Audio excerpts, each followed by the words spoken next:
राम मंदिर चढ़ावा चोरी मामले में सुनवाई हुई। सुप्रीम कोर्ट ने मामले पर सुनवाई की तो राम जन्मभूमि तीर्थ क्षेत्र ट्रस्ट को नोटिस जारी किया गया है। सुप्रीम कोर्ट ने नोटिस जारी कर जवाब मांगा है।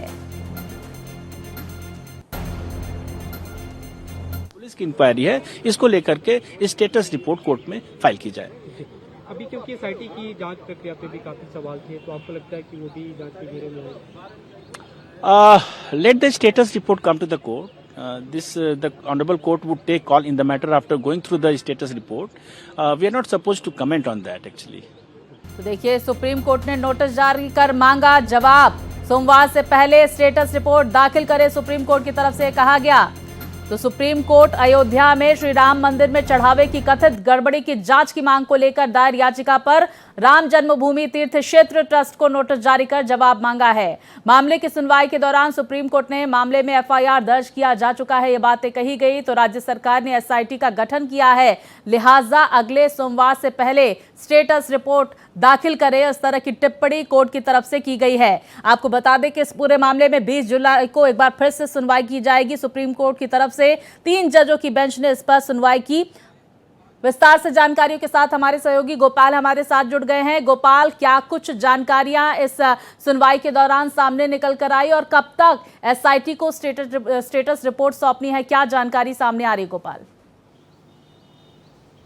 देखिए स्वाति, जब मामले की सुनवाई हुई उसके बाद याचिकाकर्ता की तरफ से सभी पेश हुए और उन्होंने कहा कि मामला काफ़ी गंभीर है, इस मामले में जांच होनी चाहिए। वहीं सॉलिसिटर जनरल तुषार मेहता उत्तर प्रदेश सरकार की तरफ से पेश हुए और उन्होंने कोर्ट से कहा कि इस मामले में एफआईआर दर्ज किया जा चुका है, एसआईटी जांच कर रही है। एसआईटी, राज्य सरकार ने एसआईटी का गठन किया, तब जाकर सुप्रीम कोर्ट ने पूछा कि इस मामले में स्टेटस कहाँ तक है, यानी कि जाँच कहाँ तक पहुँची, और कोर्ट ने यही कहते हुए एसआईटी से जो है स्टेटस रिपोर्ट दाखिल करने के लिए कहा है। 20 जुलाई को कोर्ट इस मामले में अगली सुनवाई करेगा, क्योंकि 4 याचिकाएं इसको लेकर के सुप्रीम कोर्ट में दायर की गई है, जिसमें आरजेडी सांसद सुधाकर सिंह भी शामिल है, अजय राय शामिल है और उसके बाद दिनेश यादव शामिल है और धर्म परिषद की तरफ से एक याचिका दायर की गई। इन चारों याचिकाओं में एक ही मांग है कि इस मामले की जांच होनी चाहिए, सीबीआई की निगरानी में एक समिति बने, समिति इस मामले की जांच करे। जो दूसरी मांग है स्वाति इसमें कि जो भी सीसीटीवी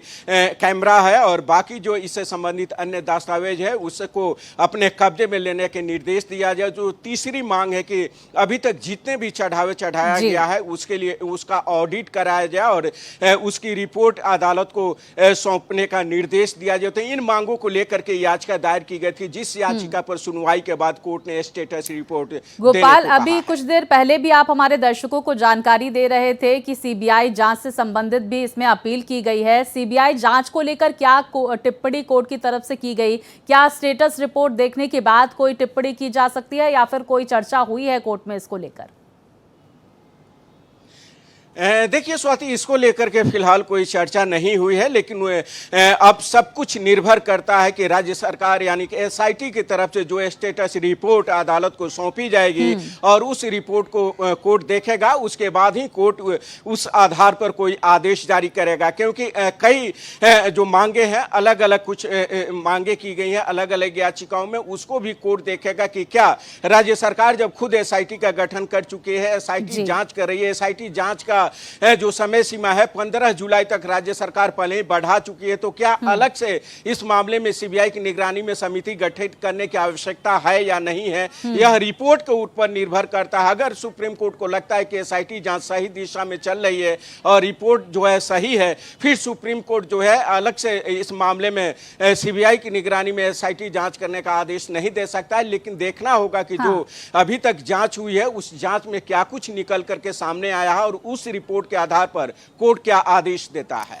गोपाल, राम जन्मभूमि तीर्थ क्षेत्र ट्रस्ट को क्या नोटिस दिया गया, इससे संबंधित क्या जानकारी? जी बिल्कुल स्वाति, इसको लेकर के उस याचिका पर इन याचिकाओं पर जवाब मांगा गया है, स्टेटस रिपोर्ट मांगी गई है कि वहां पर क्या स्थिति है, अभी तक जांच कहां तक पहुंची है, स्टेटस क्या है उसका, इससे संबंधित तमाम जानकारी ट्रस्ट से मांगी गई है और ट्रस्ट द्वारा जो जानकारी दी जाएगी और उसके बाद याचिकाकर्ताओं की तरफ से दलीलें रखी जाएगी, उसके बाद ही कोर्ट कोई आदेश पारित करेगा। गोपाल, आप बने रहिए, इस बड़ी खबर पर लगातार हम दर्शकों तक जानकारी दे रहे हैं। इस बीच बड़ी खबर हम दर्शकों को बता दें। उत्तर प्रदेश में मंदिर मस्जिद विवाद मामला, सुप्रीम कोर्ट का मध्यस्थता प्रस्ताव किया गया है अस्वीकार। तो सुप्रीम कोर्ट का मध्यस्थता प्रस्ताव किया अस्वीकार। हिंदू और मुस्लिम दोनों पक्षों ने अस्वीकार किया है। दोनों पक्षों ने नहीं जारी किया कोई आधिकारिक बयान। सुप्रीम कोर्ट ने वाराणसी की ज्ञानवापी मस्जिद, मथुरा के श्री कृष्ण जन्मभूमि, शाही ईदगाह मस्जिद विवाद और संभल मस्जिद से संबंधित मामलों में मध्यस्थता के माध्यम से विवाद सुलझाने का प्रस्ताव दिया। बड़ी जानकारी सामने निकल कर आ रही है। दोनों ही पक्षों की तरफ से इस प्रस्ताव को अस्वीकार किया गया है। ये बड़ी जानकारी सामने निकल कर आ रही है। उत्तर प्रदेश में मंदिर मस्जिद विवाद का मामला, जिसमें सुप्रीम कोर्ट का मध्यस्थता प्रस्ताव किया अस्वीकार। हिंदू और मुस्लिम दोनों पक्षों ने इसे अस्वीकार कर दिया है। तो देखिए बड़ी जानकारी इस पूरे मामले में। उत्तर प्रदेश में जिस तरह से ज्ञानवापी और साथ ही कई सारे ऐसे मामले सामने निकल कर आए, जिसको लेकर सुप्रीम कोर्ट की तरफ से मध्यस्थता का जिक्र हुआ। विस्तार से जानकारियों के साथ हमारे सहयोगी गोपाल हमारे साथ लगातार बने हुए हैं। गोपाल, सुनवाई के दौरान क्या कुछ बातें सामने निकल कर आई और दोनों पक्षों ने किस वजह से इनकार किया? क्या क्या दलीलें, क्या बातें उनकी तरफ से कही गई?